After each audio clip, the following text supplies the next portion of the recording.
Di video ini akan menjelaskan mengenai praktikum budidaya tanaman kumis kucing.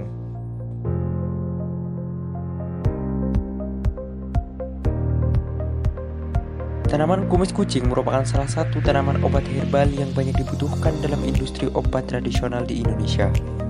Cukup banyak klaim yang menunjukkan manfaat kumis kucing dalam pengobatan tradisional, seperti untuk menyembuhkan sembelit, batuk, encok, masuk angin, batu ginjal, kencing manis, dan albuminuria. Tanaman kumis kucing merupakan tanaman obat dengan ciri batang basah tegak.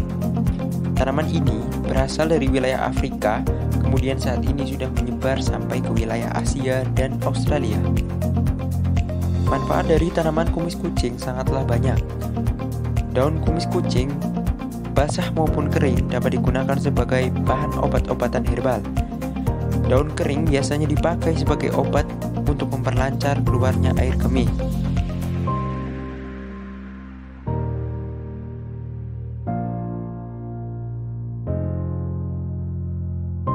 Tanpa berlama-lama, selanjutnya kita masuk kepada proses budidaya tanaman kumis kucing. Budidaya tanaman kumis kucing tidaklah sulit. Yang pertama, masuk kepada proses persiapan bibit tanaman kumis kucing. Bibit tanaman kumis kucing diambil 2-3 ruas batang daun kumis kucing dengan tinggi minimal 25-30 cm. Selanjutnya, masuk kepada persiapan media tanam. Siapkan media tanam berupa tanah dan pupuk kompos. Campurkan media tersebut dalam wadah terbuka, kemudian masukkan ke dalam polybag. Siram media tanam dengan menggunakan gembor. Diamkan media tanam selama kurang lebih 1 minggu. Kemudian, masuk kepada proses penanaman. Buatlah lubang tanam dengan menggunakan kayu atau jaring sedalam 5 cm. Tanamlah bibit secara hati-hati, kemudian bagian tepi ditutup menggunakan media tanam dengan cara ditekan pelan-pelan.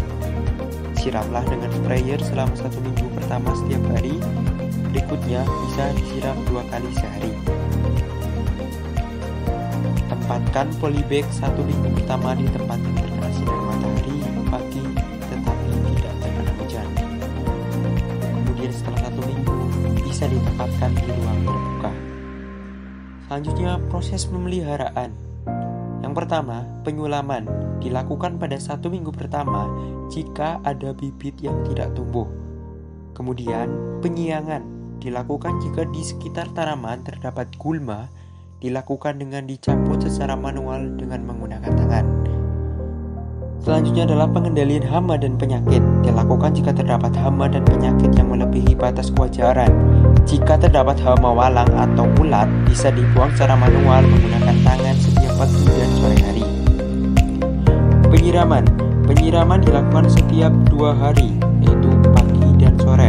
Selama tidak ada hujan dan tanah terlihat kering, dilakukan secara hati-hati agar tidak